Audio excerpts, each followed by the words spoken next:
Welcome to the Newland Rock Leadership Effectiveness Podcast, hosted by me, Kate Thomas. This podcast is packed with practical tips and expert views to unlock the leadership effectiveness in you and your organisation.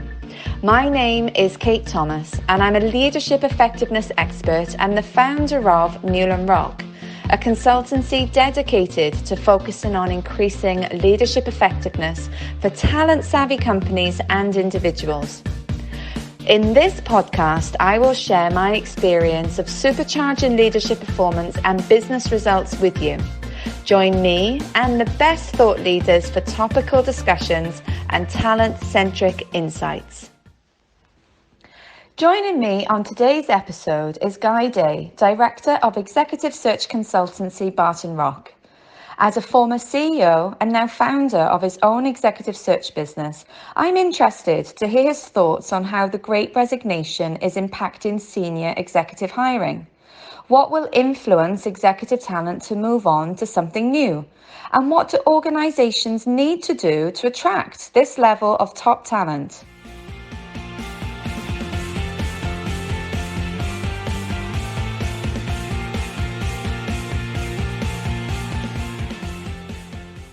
To get us kicked off, I'd like to just dive straight in and get your perspective on what you think has triggered this Great Resignation movement. We're seeing it on social media, press are starting to cover it, whether you're calling it the big quit, the Great Resignation. There seems to be an unsettlement amongst talent. People are looking to move. So what's going on? So I think we've got to take a step back and look at the comparison between 2020 and 2021 first of all, because some of this spike in resignations is demand driven and some of it is boiling down to dissatisfaction on the part of the individual initiating the search. But let's kick off with some context setting and talk a little about 2020 first of all, where of course we were faced with the start of the pandemic. Revenues for many companies, and I say many companies, obviously there's exceptions to that rule, companies operating in e-commerce and essential bricks and mortar retail perhaps weren't impacted obviously to such a great degree, but on the whole most companies cut very deep in terms of staff numbers. They reduced their headcount costs to bring costs into line with the plummet of revenues. And what we've actually seen in Q1 2021, so this year, is a significant rebound as confidence has returned, and recruitment is a confidence industry. I'm really keen to explore that statement around, organisations cutting staff and cutting too deep. For me, that suggests a very reactive response and a bit of panic. Is that the vibe you were getting from your clients at that time? I know we're dialing back a bit, but what were you sensing then? There's no precedent for what we've gone through in the last 18 months. So I think there was a lot of fear. And the precipitous drop in revenues was something that created a lot of alarm, and the only reaction for a lot of companies was to reduce costs, and with employment being a big chunk of that cost base, that's what organisations went for. I think the other thing was the market became very much focused on the short term, not the long term. So anything that had a strategic investment angle to it was pretty much cold almost immediately. So projects were frozen, and therefore any staff associated with those projects, to all intents and purposes, were surplus to requirements. So that was a big part of it. And I think whilst digital was such a strong theme of last year, with the increase in e-commerce activity, and obviously digital remains a big theme, the kind of longer term strategic digital investments, even those were the pause button was pressed. So it meant there was a lot of casualties, and a lot of very, very good people were out there looking for new challenges. Mm. So we've got this piece around cutting too deep. We've got an economic rationale for why organisations are making those decisions. We've got activity now. So we're back in a place where there's confidence, you're saying.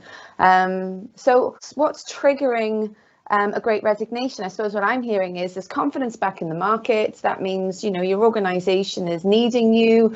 Why would you be looking? There's a number of reasons. I mean, it's a big question, but I mean, there's a number of reasons. I could probably start with, you know, the fact that the last 18 months has felt like a very long time for a lot of candidates, and especially if they're with an organisation that perhaps doesn't have the right purpose, the right values in place. I think that's starting to create a sense of dissatisfaction.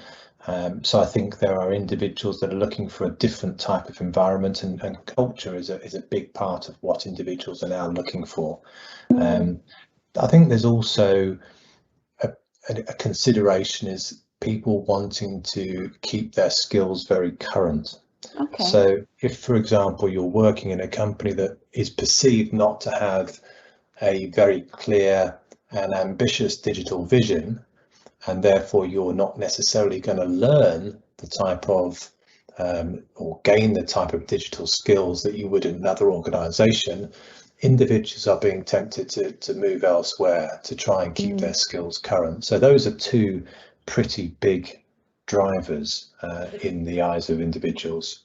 I think that's really interesting, that whole piece around staying current, because, you know, like we've seen, the pandemic has also been a catalyst for organizations having to change. And for a lot of companies, that has brought a great energy and has brought a lot of innovation. And therefore, what I think you're saying, and maybe my interpretation of that is, if you've been existing employees, so you know you weren't cut, you've been there over the last 18 months picking up the pieces, working the extra hours, keeping everything moving, and you're observing that your organization isn't actually grabbing this as an opportunity to do things fresh, do things new, you're therefore realizing that if you don't move, you're behind the curve. Yeah, totally. And it comes back to marketability. If you're perceived to be an individual that doesn't have a skill set which is current and in demand, you're going to struggle to keep your market worth and general marketability. So I think it's absolutely. I mean, people want to be at the cutting edge of technology. I mean, I think that's really the big part of it, because you know, tech and digital clearly are the things that are fueling the growth in most organizations. And you only have to look at the makeup of the biggest companies in the US stock market, and you know, there's an almost exclusive tech centricity to it. And I think that isn't lost on candidates, and therefore they want a piece of that action. And if your current company doesn't have that tech, data, digital centricity, then they're going to look elsewhere. So that's certainly turning the wheels of the whole Great Resignation piece. I mean, I think there is certainly a desire on the part of individuals to want to be in true decision-making roles where there's decision-making authority and influence. And sometimes that means individuals wanting to move to slightly smaller businesses. And coming back to the tech theme, there's clearly still an awful lot of early stage tech companies that are highly attractive to candidates in this digital space, executives in this digital space, businesses that aren't burdened by slow decision making and large degrees of bureaucracy.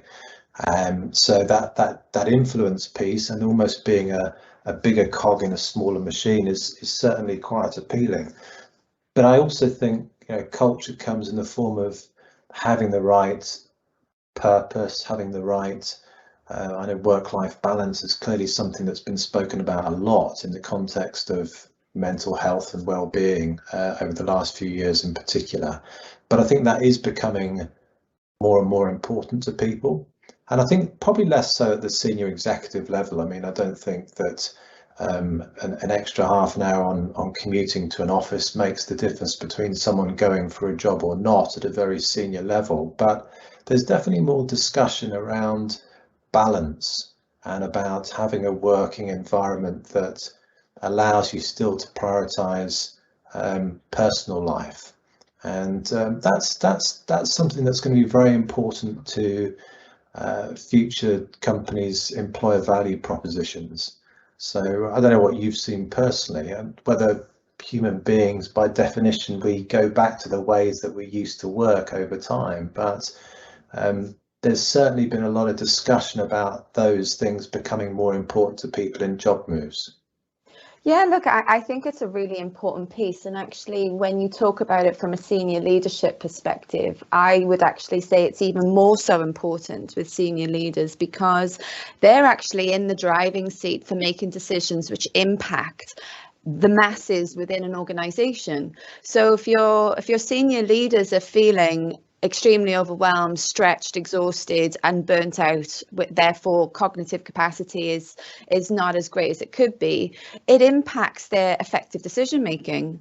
And so therefore, whilst it might not be front of mind for a senior leader because there's a multiple other priorities that they're looking at, the importance of getting some form of balance in their work and life leads to them being even more effective in the leadership roles that they have. You know, so I'm a huge advocate of this and spend a lot of time with senior executives working on how to get that groove into their lives, how to get that rhythm.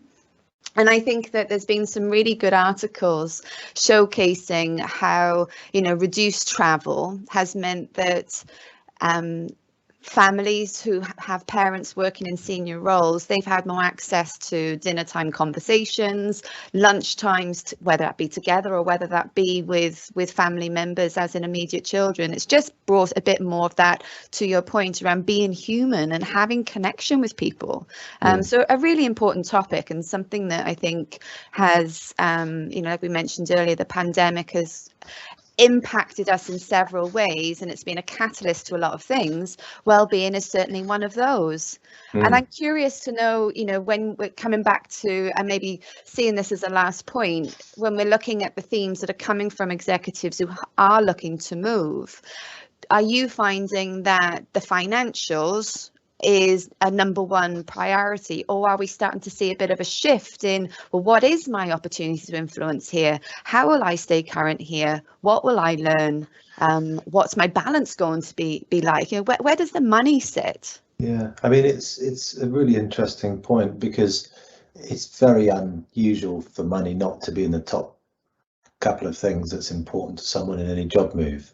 And if it's not, some people might say that that's a motivation issue, not exclusively, but some might question the motivations. And I suppose especially for fast growing companies, they're looking for people who have that desire for a wealth creation play, because they see that as a driving force in their motivation. But if you think about where people have naturally perceived the money to have lied in the past, or to lay in the past, it's usually been in areas like investment banking, where the serious cash was made. But with the share price growth that we've seen in tech companies, it's created huge amounts of wealth within those sectors, even at middle management level. And I was talking to a CMO only recently about the number of very wealthy people that have been created in her function alone. And coming back to that point on wealth, I think it is important. And I think, you know, particularly people who are now working in the tech sector, I think that is a big reason for them continuing to do what they do and work incredibly hard for a good number of years, on the basis that there's going to be a pot of gold at the end of it. So I think money is still a big part of people's motivations, not always number one, but certainly right up there.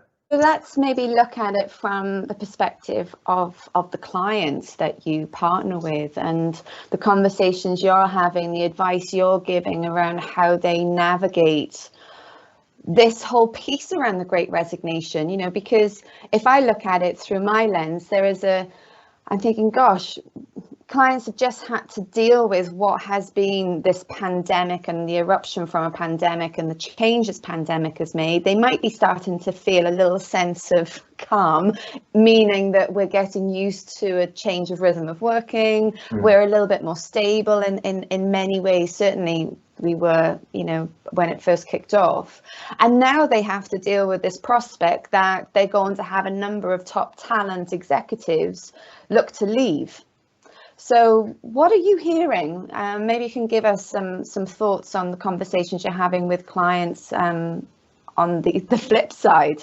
Well, I think every client that I deal with is struggling to keep up. I mean, attrition has increased, of course, and I think there's a lot of concern about the potential further attrition in 2022. I think especially as things like share option schemes are less effective once share prices stabilise, and therefore the difference between the current stock price and the issue strike price is much narrower. Therefore, share options become less of a retention mechanism. And so I think attrition is going to be a big theme of 2022. And I think what that means is that companies have to be much more proactive in the way they look at their talent management strategies to lock in their most valued people.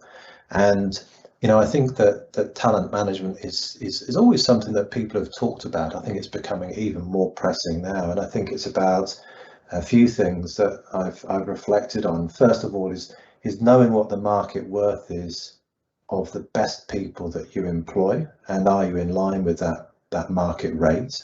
Are you using your most valued people to the full range of their skills and capability?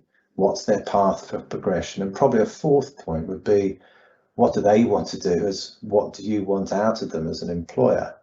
So I think all of those things in the context of talent management are really important. So companies need to be getting on the front foot, investing in their TA and talent management functions to retain the very best people. And as well as I do, Kate, that if you lose somebody, the cost of that turnover is far, far greater than any investments made in retaining your best people. 100%. There are lots of different statistics that float around in terms of what that number can be. And when we're looking at the senior level talent that you work in, up to 5 times their salary is the cost of losing them, because the length of time of trying to identify that person, getting them on board, getting them embedded, etc. I mean, can take up over 6 months to really get back up and running. And then in the middle of all of that, you've still got a business that needs to be run. So what are you losing whilst you're going through that process? Getting it right and retaining who you have is most definitely a superpower for organizations right now. And I think that my sense is that there's a bit of a reaction, right? So there's the fear, there's the we've got to do something, so let's just go and let's find people, and not necessarily being clear on exactly what the right talent is that they are looking for. I don't know if that comes up much in your conversation when you're vetting the needs that they have. Yeah, it does. And I think depending on the level that you're talking about and the generation that you're talking about, those expectations of what they want from an employer are different. And again, I was having this conversation with a CMO recently, and he was talking to me about younger generations wanting much more in the way of investment in training and development. There's a much higher priority on that than there potentially was on earlier generations. I think the other thing that employers have got to do is that they've got to walk the talk, if that's the right phrase. But if they're talking about purpose and they're talking about values, that needs to be clearly communicated. It has to be in line with the culture that company operates within. And I think that's also something that is really important with younger generations that are the organic pipeline, I suppose, to the digital future of these companies. And you're probably closer to that than I might be in the context of the investments that companies are making in developing their people. But it's certainly something which I think senior executives are cognizant of?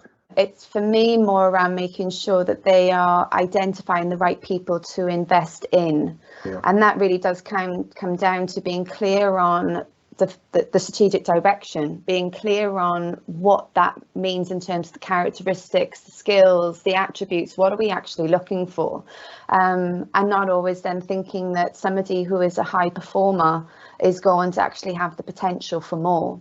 And you've definitely seen that a lot from a recruitment lens, that, if we can talk in the sense of big billers aren't necessarily going to be the best leaders, right? Yeah. It's a completely different role. So I think knowing what the right talent is, and that's also when you talk about senior leadership, because, where are you at in your maturity of decision making? What do you actually need this senior talent to do?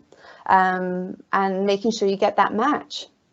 So I think it's a really important conversation that clients need to have. And I think for me, it's a lot around alignment of those who are involved in the recruitment process. Because it's not just a talent management process, it is a senior leadership process. Are we all aligned on what success looks like? Do we know what it is that we are hiring for? And therefore, when the actual recruitment process is taking place, it's joined up. I'm sure you see this a lot when multiple interviews are happening with multiple stakeholders and there's not a lot of connection. Right. And I think if we're in a great resignation time, speed is of the essence. Even though we don't want to shoot from the hip and make the wrong decision, we have to be speedy, we have to be nimble, and therefore joined up and knowing what it is that we're actually looking for. Well, I agree, and I think it reflects well on you as an employer if that impression is created through an interview experience on the part of a candidate. If every interview is asking the same questions as the previous interview, then there's not a lot more insights and data points that company gets on the individual. So I think that joined up thinking is absolutely right. And I think in a competitive market for the best people, your whole candidate experience has got to be second to none, and that's why a lot of TA functions are really putting emphasis on candidate experience, quality of onboarding, level of investment in the individual in terms of their development. So I think that's important. And the other thing I'd probably say, just picking up on your reactivity versus proactivity comment, I think companies can do very well from pipelining great future talent. Some of that pipeline is internal, of course, in terms of the form of succession planning, which you certainly have a lot of exposure to from your assessment work, but also in the external market as well, working with select search partners that can actually identify future prospects for them based on how well they know that company. And I think that's something I'm seeing much more evidence of from some of my clients who are very aware of how hot and frothy the market is actually becoming for good people. Thank you. It feels like as if we've given some great insights on those that are looking for work, or saying those that are looking to shift gear, take on something new, continue to enhance on their career. You mentioned about wanting to stay current, the desire to influence and shape what's going on. And we talked about the change that's taken place with people looking for more balance, and it not always be the financial upside that is triggering their reason to leave. And so therefore, if you're a client in this situation, it's not just about adding financial benefits to counter offer. And I think for me, what really summarizes these points is around getting your house in order, that reactive versus proactive, and just knowing what you stand for as an organization and who it is that you are trying to attract. So I think getting your house in order can also ensure that you retain the talent that you want to retain. So you've got more of a chance of not having to worry as much as what other firms are when the Great Resignation continues to spike. Thank you for listening to today's episode of the Newland Rock Leadership Effectiveness Podcast with me, your host, Kate Thomas. If you would like more information on how I can help you or your organization maximize your talent and leadership effectiveness strategies, then reach out to me through my website, newlandrock.com.